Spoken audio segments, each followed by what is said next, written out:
इसी बीच बड़ी खबर, ब्रिटेन ने अमेरिका को झटका दिया है। ये हमारी जंग नहीं है, ये साफ कर दिया है ब्रिटेन ने। ब्रिटेन ने यह भी कह दिया है कि हम सैनिकों को नहीं भेजेंगे, जमीनी कार्रवाई से दूर रहेंगे। ब्रिटेन की तरफ से साफ कर दिया गया है कि अगर अमेरिका बूट्स ऑन ग्राउंड करता है तो इसमें ब्रिटेन की तरफ से कोई सैनिक नहीं भेजा जाएगा, क्योंकि ये जंग ब्रिटेन की नहीं है। इजराइल अमेरिका के साथ जारी ईरान की जंग से हालात खराब होते जा रहे हैं और अब तैयारी बूट्स ऑन ग्राउंड की हो रही है। लेकिन इस बीच ग्राउंड ऑपरेशन से पहले ऐसा कुछ हुआ जो ईरान के लिए टेंशन बढ़ा सकता है। मीटिंग कब हुई, मीटिंग कहां हुई, कोई नहीं जानता, लेकिन इस मीटिंग में ईरान ने बड़ी तबाही का प्लान जरूर तैयार हो गया है, क्योंकि ये मीटिंग अमेरिकी सेंट्रल कमांड के प्रमुख एडमिरल ब्रैड कूपर और आईडीएफ के chief of staff lieutenant general Eyal Zamir के बीच हुई है। दावा किया जा रहा है कि मीटिंग इसलिए भी अहम हो जाती है क्योंकि एक तरफ हवाई हमलों से ईरान को दहलाया जा रहा है, तो अब ग्राउंड ऑपरेशन की तैयारी भी तेज है। मीटिंग में जारी वॉर से जुड़े कई बिंदुओं पर चर्चा हुई। दावा है कि इस सीक्रेट मीटिंग के 2 एजेंडे थे। पहला, मिडिल ईस्ट में जारी जंग पर आगे की रणनीति बनाना और दूसरा, ईरान की हथियार बनाने की क्षमता को कैसे रोका जा सकता है। और महायुद्ध को लेकर स्पेन ने एक बड़ा फैसला लिया है। अमेरिका को एयर स्पेस नहीं देगा स्पेन। कहा यह है कि ईरान के खिलाफ मदद नहीं की जाएगी। तो आपको बता दें कि एक बार और दूसरे देश से अब अमेरिका को झटका लगा है। महायुद्ध पर स्पेन ने भी बड़ा फैसला ले लिया है। कहा अमेरिका को एयर स्पेस नहीं देंगे।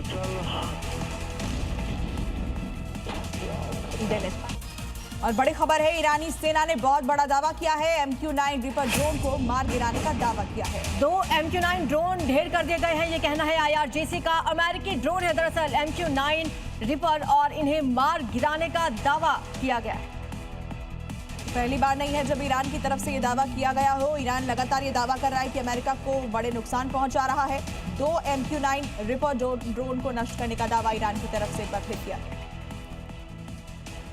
एक तरफ ईरान पर हमले के लिए सीक्रेट प्लान तैयार किया जा रहा है, तो दूसरी तरफ बीती रात ईरान के तेहरान में 150 से ज्यादा लड़ाकू विमानों ने विध्वंस मचाया। IRGC से जुड़े ठिकानों और ढांचों को इजरायल और अमेरिका ने दहला दिया।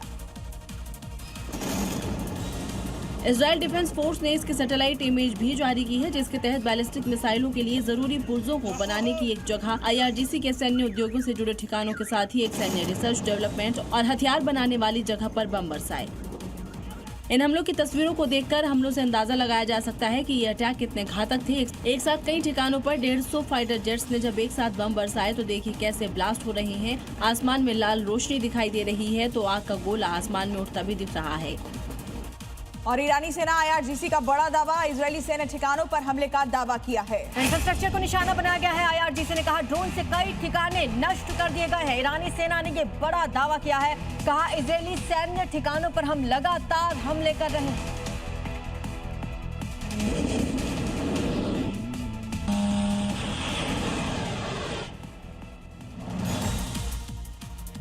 मिडिल ईस्ट में 31 दिनों से जारी जंग में हथियारों से ये जंग लगातार लड़ी जा रही है। लेकिन अब ये वाटर जंग की ओर भी बढ़ चली है, क्योंकि ईरान ने कुवैत में ऊर्जा और पानी शुद्धिकरण प्लांट पर अटैक किया है, जिसमें एक भारतीय कर्मचारी की मौत हुई। तो वहीं IAEA ने दावा किया कि खोंदाब वाटर प्लांट अब ऑपरेशनल नहीं है। यानी ये जंग अब खाड़ी देशों की सबसे कीमती चीजों तक जा पहुंची है। खाड़ी देश जहां पीने के पानी के लिए प्लांट में प्रोसेस के बाद इस्तेमाल किया जा रहा है, अब उन प्लांटों को निशाना बनाया जा रहा है।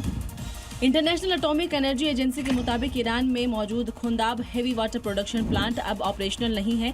27 मार्च को हुए हमले के बाद प्लांट को भारी नुकसान हुआ था। इसके बाद से वो प्लांट अब ऑपरेशनल नहीं है। इसके साथ ही IAEA ने यह भी बताया है कि खोंदाब वाटर प्लांट में परमाणु सामग्री मौजूद नहीं है। प्लांट पर हुए हमले की तस्वीरें भी सामने आई थी। इधर ईरान ने कुवैत में मौजूद बिजली और जल शुद्धिकरण प्लांट पर हमला किया है, जिसमें प्लांट की एक बिल्डिंग भी क्षतिग्रस्त हो गई है। इस हमले में एक भारतीय कर्मचारी की मौत हो गई। और इस बीच अमेरिकी मीडिया के हवाले से बड़ी खबर है। ईरान जंग को लेकर अमेरिकी राष्ट्रपति ट्रंप ने अपने सहयोगियों से बातचीत की है। उन्होंने कहा कि वो बिना हॉर्मुज़ स्ट्रेट खुले ईरान को युद्ध रोकने को तैयार है। तो जंग पर ट्रंप ने सहयोगियों से बात की। कहा ईरान जंग रोकने को तैयार है। बिना हॉर्मुज़ स्ट्रेट खोले भी जंग रोकने को तैयार है, ये ट्रंप की तरफ से कहा गया अमेरिकी मीडिया के हवाले से बड़ी खबर। और इसी बीच युद्ध क्षेत्र से बड़ी खबर, तेल अवीव पर ईरान ने बड़ा अटैक किया। इजरायल पर मिसाइलों से लगातार अटैक कर रहा है ईरान। इजरायल के एयर डिफेंस सिस्टम एक बार फिर फेल साबित हुए हैं। हमले की तस्वीरें सामने आई है। तेल अवीव को निशाना बनाया है और इजराइल के डिफेंस सिस्टम एक बार फिर इसे रोकने में नाकाम साबित हुए। मिडिल ईस्ट युद्ध के बीच ईरान की नई मुसीबत, आसमानी हमलों से कहीं ज्यादा अब जमीन पर गहराता जल संकट हो सकता है। हमले की वजह से ईरान के कई शहरों में पीने के पानी पर संकट आ चुका है। ईरान इस समय 60 साल के सबसे बड़े जल संकट से जूझ रहा है, जिस वजह से इलाके में Introducing the all-new Redmi Note 15 Special Edition. नजर आ रहे होंगे। हमले की वजह से पूरा शहर खंडर हो गया। दरअसल ईरान के हफ्तकेल में एक ब्रॉडकास्टिंग ट्रांसमीटर पर भी मिसाइलें गिरी हैं। हमलों में शहर के प्रमुख जल भंडार सीधे तौर पर तबाह हो गया है।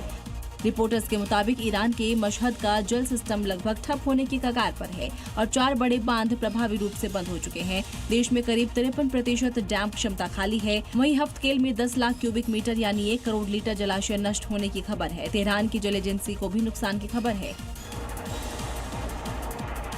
इजराइल ने कल रात ईरान में कई जगह पर भयानक हमले किए, जिसके जवाब में ईरान ने हाइफा में तेल रिफाइनरी पर अटैक करके धुआं कर दिया। ईरान की इस कार्रवाई ने इजराइल में हलचल मचा दी है। देखिए कैसे ईरानी मिसाइल ने रिफाइनरी पर अपना टारगेट लॉक किया और फिर हिट कर दिया। बस कुछ ही सेकंड में रिफाइनरी के इलाके में अचानक भड़क उठी आग और घना काला धुआं आसमान की तरफ उठने लगा। ये है वो लाइव पल जब ईरानी अटैक ने इजराइल की महत्वपूर्ण ऑयल फैसिलिटी को निशाना बनाया। स्टोरेज टैंकों से निकलती आग की लपटें और काला धुआं पूरे इलाके को घेर लेता हुआ दिखाई दे रहा है। वीडियो में साफ दिख रहा है कि रिफाइनरी के आसपास के क्षेत्र में धुआं कितनी तेजी से फैल रहा है और पूरा आसमान धुएं से काला हो गया है। चारों तरफ धुआं ही धुआं है। ये पहली बार नहीं है जब ईरान ने हाइफा पर अटैक किया हो। इससे पहले भी यहाँ अटैक हो चुका है। अमेरिकी राष्ट्रपति ट्रंप ने एक विशाल विस्फोट का बना सेंसर वीडियो शेयर किया है। तो बड़ी खबर आपको बता रहे हैं, ट्रंप ने एक धमाकेदार वीडियो साझा किया है। बिना सेंसर विस्फोट का ये वीडियो जारी किया गया है। विशाल विस्फोट की तस्वीरें आपको दिखा रहे हैं और ये तस्वीरें डोनाल्ड ट्रंप ने शेयर की है।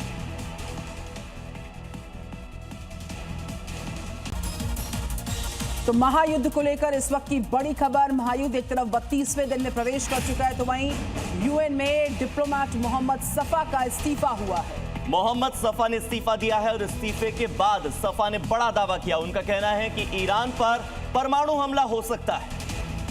हमले की योजना तैयार हो गई है। परमाणु हमले के बाद की हालात की तैयारी में यूएन जुट चुका है और हमले की पूरी प्लानिंग रेडी है।